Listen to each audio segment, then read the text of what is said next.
నమస్తే. ప్రస్తుతం మనతో పాటు ప్రముఖ ఆధ్యాత్మికవేత్త, ఆస్ట్రాలజర్ రవిశంకర్ శర్మ గారు మనతో ఉన్నారు. గురువుగారితో మాట్లాడేద్దాం. నమస్కారం గురువు. నమస్తే అండి. గురుగారు, మే నెలలో రాహువు, కేతు 2 గ్రహ మార్పులు కూడా జరగబోతున్నాయి. సో ఈ గ్రహ మార్పులు, దీని ఇంపాక్ట్ అనేది ఎంతకాలం ఉంటుంది? మీన రాశి వాళ్ళకు ఓవరాల్గా ఏ విధంగా ఉండిపోతుంది గురుగారు? మీనరాశి వారికి యొక్క రాబోతున్నటువంటి రాహుకేతుల యొక్క మార్పు మే 18వ తారీఖున స్టార్ట్ అవుతుంది. మే 18వ తారీఖు నుంచి డిసెంబర్ వరకు కూడా, అంటే 1.5 సంవత్సరం పాటు, డిసెంబర్ 5వ తారీఖు వరకు కూడా ఉంటుంది. ఇక రాహుకేతుల యొక్క మార్పులో వచ్చేటప్పటికి మీనరాశి వారికి కొంచెం మిశ్రమమైనటువంటి ఫలితాలతో పాటు కొంచెం శుభ ఫలితాలు కూడా ఇవ్వగలుగుతున్నాయి. ఎందుకంటే తామ్రమూర్తిగా ఉన్నటువంటి గురువు రాబోతున్నటువంటి రోజుల్లో ఆల్రెడీ వచ్చేటప్పటికి మే 14వ తారీఖున లోహమూర్తిగా మారడం జరిగింది. అంటే లోహమూర్తిగా మారినటువంటి గురువు ఈ రాశి వారికి ఈ యొక్క సంవత్సరం మిశ్రమమైనటువంటి ఫలితాలు ఇస్తాడు. కానీ మధ్యలో అక్టోబర్, నవంబర్, డిసెంబర్ కాలంలో ఈ రాశి వారికి అనుకూలమైనటువంటి ఫలితాలు కూడా ఇస్తాడు. ఈ రాశిలో ఉండేటువంటి వారికి రాహు ఇచ్చేటువంటి ఫలితం ఏంటి అనేది చూసినట్లయితే ఖర్చు కొంచెం ఎక్కువగా జరగటం. ఎందుకంటే జన్మరాశిలో శని, అదేవిధంగా వ్యయ స్థానాల్లో రాహువు ఈ రాశి వారికి మిశ్రమమైనటువంటి ఫలితాలు ఇస్తాడు. షష్టమంలోకి వచ్చినప్పటికీ కేతు ఉన్నాడు. కేతు అనుకూలమైనటువంటి ఫలితాలు ఇస్తాడు. అంటే 2 ప్లానెట్స్, అంటే రాహువు, శని మిశ్రమమైనటువంటి ఫలితాలు. రాహు బాత్ శని బాత్ అంటారు అన్నమాట. అంటే రాహువు ఎటువంటి ఫలితాలు ఇస్తాడు అంటే శని ఇచ్చినటువంటి ఫలితాలే ఇస్తాడు. అంటే ఇంచుమించుగా ఈ రాశి వారికి 2 ఏలినాటి శని ప్రభావాలు జరుగుతున్నాయి. అంటే ఒక శని ఏమో వ్యయ స్థానంలో జరుగుతుంది, ఒక శని ఏమో జన్మరాశిలో ఉన్నాడు అన్నమాట. మానసిక చింత అనేది కొంచెం ఎక్కువగా ఉంటుంది. ఆలోచన శక్తి కొంచెం తక్కువగా ఉండటం, అప్పుడప్పుడు ధైర్యాన్ని కోల్పోవటం, ఆరోగ్యపరంగా ఎలా ఉంటుందో అనేటువంటి ఆలోచన, వయోవృద్ధులు కొంచెం జాగ్రత్తలు అనేవి తీసుకోవాలి. మరి అదేవిధంగా వచ్చేటప్పటికి ఆరోగ్యపరంగా కొన్ని చిక్కులు, సమస్యలు ఉన్నటువంటి వారు జాగ్రత్తగా ఉండాలి. మానసిక చింత కొంచెం ఎక్కువగా ఉంటుంది. ఉద్యోగపరంగా మటుకు చాలా ప్రెజర్ అనేది ఉంటుంది. కాబట్టి అనవసరమైనటువంటి విషయాల్లో, రిస్క్తో కూడుకున్నటువంటి విషయాల్లో ఈ యొక్క ఏలినాటి శని ప్రభావ రీత్యా మార్పు చేర్పులు చేసుకునేటప్పుడు కానీ, అంటే దూర ప్రాంత ప్రయాణాల్లో కానీ, కొత్త ఉద్యోగ అవకాశాలు ఎక్కడో దూరంగా ఉన్నాయని చెప్పి వాటి గురించి ప్రయత్నాలు చేసేటువంటి సమయంలో కూడా జాగ్రత్తగా ఉండండి. ఈ రాశిలో ఉండేటువంటి వారికి ఏ ప్రాబ్లం లేకపోయినప్పటికీ కూడా మానసిక చింత అనేది కొంచెం వేధించే విధంగా ఉంటుంది. కొంచెం విచారకరమైనటువంటి ఫలితాలు ఇస్తుంది. కొన్ని పనులు సమయానుకూలంగా జరగకుండా తాత్సారం జరిగేటువంటి పరిస్థితి అనేది ఎక్కువగా గోచరిస్తూ ఉన్నది. ఈ రాశిలో ఉండేటువంటి వారికి ఉద్యోగపరంగా, అంటే కార్యాలయాల్లో, గ్రూప్ రాజకీయాల మధ్యలో బలిపశువుగా అవడానికి ఆరకంగా ఉండే విధంగా ఉంటుంది. అదేవిధంగా ఖర్చు విషయంలో కూడా జాగ్రత్తగా ఉండాలి. మరియు వైవాహిక జీవితంలో చిన్న చిన్న సమస్యలు ఉన్నప్పటికీ కూడా ఆ యొక్క సమస్యలను కూర్చొని మాట్లాడుకొని సరిదిద్దుకోవడానికి ఎక్కువగా ప్రయత్నం చేయాలి. కోపాన్ని తగ్గించుకోవాలి. అసహనాన్ని, మరియు అదేవిధంగా పనులు సరిగా జరగట్లేదనేటువంటి కోపాన్ని ఇంట్లో వాళ్ళ మీద చూపిస్తే ఇంట్లో వాళ్ళు ఎలాగా రెస్పాండ్ అవుతారు. అలాంటి విషయాల మీద మీ యొక్క కోపాన్ని మీరు కంట్రోల్ చేసుకుంటే మంచిది. మరి అదేవిధంగా ఈ రాశిలో ఉండేటువంటి వారికి ఖర్చు విషయంలో వచ్చేటువంటి 10 రూపాయల్లో ఎక్కువగా ఖర్చు అవ్వటం, అంటే ఆ 8 రూపాయలు ఖర్చు అవ్వటం, 2 రూపాయలు సేవింగ్ చేయటం అనే విధంగా ఉంటుంది.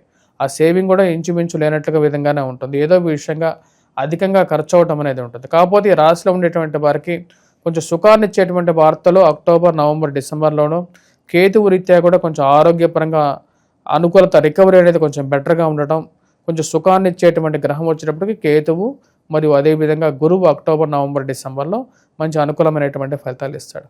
వృత్తిపరంగా, వ్యాపారపరంగా ఈ రాశిలో ఉండేటువంటి వారు కొంచెం జాగ్రత్తలు అనేవి తీసుకోవాలి. ముఖ్యంగా స్టీలు, ఐరను, మరియు అదేవిధంగా లోహ కార్మికులు ఎవరైతే ఉంటారో వారు జాగ్రత్తగా ఉండాలి.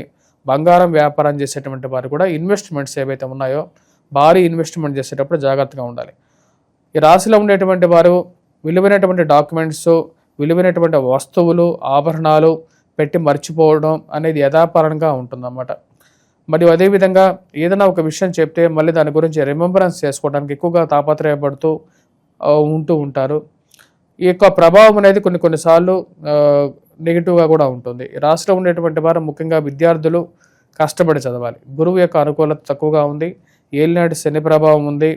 రాహు యొక్క స్థితి సంవత్సరం రాబోతున్నటువంటి 1.5 సంవత్సరం అనుకూలమైనటువంటి స్థితిలో కూడా లేడు. ఈ యొక్క పరిస్థితి రీత్యా ఈ రాశిలో ఉండేటువంటి వారు రాబోతున్నటువంటి 1.5 సంవత్సరం పాటు జాగ్రత్తలు తీసుకోవాలి. మరియు వివాహ ప్రయత్న సంబంధితమైన విషయాల గురించి ప్రయత్నాలు చేసేటువంటి వారు కొన్ని జాగ్రత్తలతో తీసుకొని మీ యొక్క స్వజాతకాన్ని పరిశీలింపజేసుకొని ముందుకు వెళ్ళాల్సినటువంటి ముఖ్యమైనటువంటి సూచన. ఈ రాశిలో ఉండేటువంటి వారు ముఖ్యంగా గమనించాల్సింది ఏంటంటే రాహు యొక్క స్థితి బాగలేదు. కాకపోతే అక్టోబర్, నవంబర్, డిసెంబర్లో సంతాన ప్రాప్తి కలగడానికి అవకాశం అనేది ఉంది. సంతాన ప్రాప్తి మరియు సంతానం ఎదుగుదల, వారికి ఒక మంచి ర్యాంక్ రావటం కానీ, ఉద్యోగం రావటం కానీ, ఈ రాశిలో ఉండేటువంటి వారి యొక్క సంతానానికి అది కొంచెం మానసికమైనటువంటి ఆనందాన్ని ఇవ్వగలుగుతుంది. స్వగృహ ప్రాప్తిని కలగడానికి కూడా అవకాశం ఆ యొక్క సమయంలో ఉంటుంది. అక్టోబర్, నవంబర్, డిసెంబర్లో స్వగృహ ప్రాప్తి కూడా సిద్ధిస్తుంది.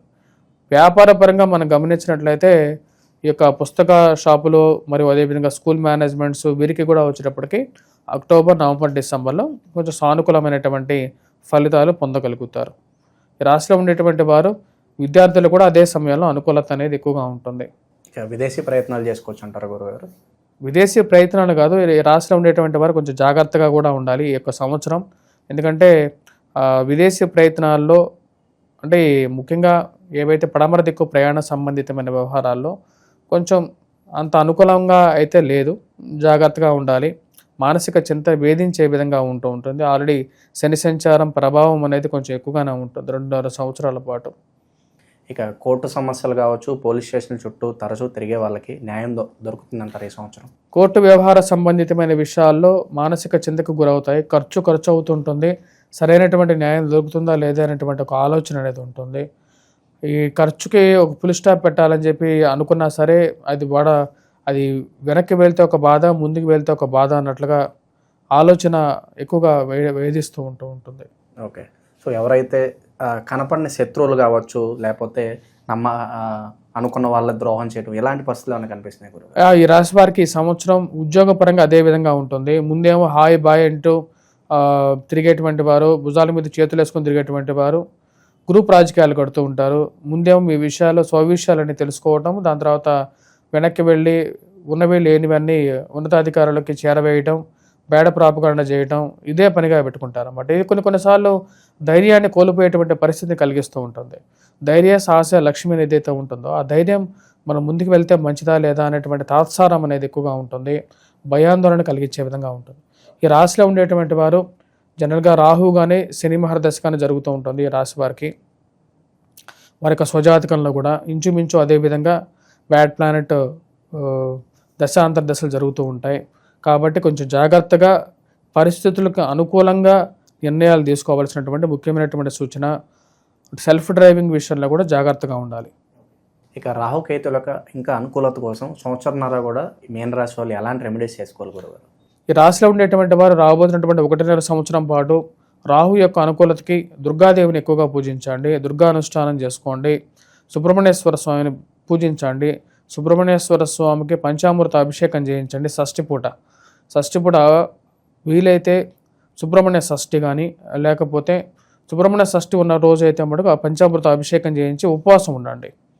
ఆ పంచామృత అభిషేకాన్ని ప్రసాదంగా తీసుకోండి. వాటితో పాటు ఎర్రటి వస్త్రాన్ని బుధవారం పూట ధరించండి. ఇది కొంచెం అనుకూలతని పెంచుతుంది. కేతువు యొక్క అనుకూలత పెంచుకోవడం కోసం ఉలవల్ని దానం చేయండి. ఒక తెల్లటి గుడ్డ తీసుకొని దాన్ని 8 ముక్కలుగా కట్ చేసేసి వాటిలో మీ పిడికిటిలో ఎంతైతే వస్తాయో అంత ఉలవల్ని పెట్టి అది రాత్రిపూట నిద్రించే సమయంలో మీ తలగడ కింద పెట్టుకోండి, పిల్లో కింద. నిద్ర లేచిన తర్వాత బుధవారం పూట ఇలా 7 బుధవారాలు చేయాలి. దాని తర్వాత ఆ యొక్క ఉలవల మూటని తీసుకెళ్ళి స్నానం చేసిన తర్వాత మిద్దె పైన పక్షులకి దానంగా పెట్టండి. ఆ విధంగా 7 వారాలు చేసిన తర్వాత 8వ వారం వచ్చేటప్పటికి వినాయక దేవాలయం, ఇంటి దగ్గర ఉండేటువంటి వినాయక దేవాలయాన్ని దర్శించండి. వినాయక దేవాలయంలో కూడా వచ్చేటప్పటికి వినాయక దేవాలయం దర్శించి మీ యొక్క పేరు మీద అష్టోత్తరం లేకుండా ఉంటే అర్చన కానీ చేయించుకోండి. ఇది మంచి ఫలితాన్ని ఇవ్వగలుగుతుంది.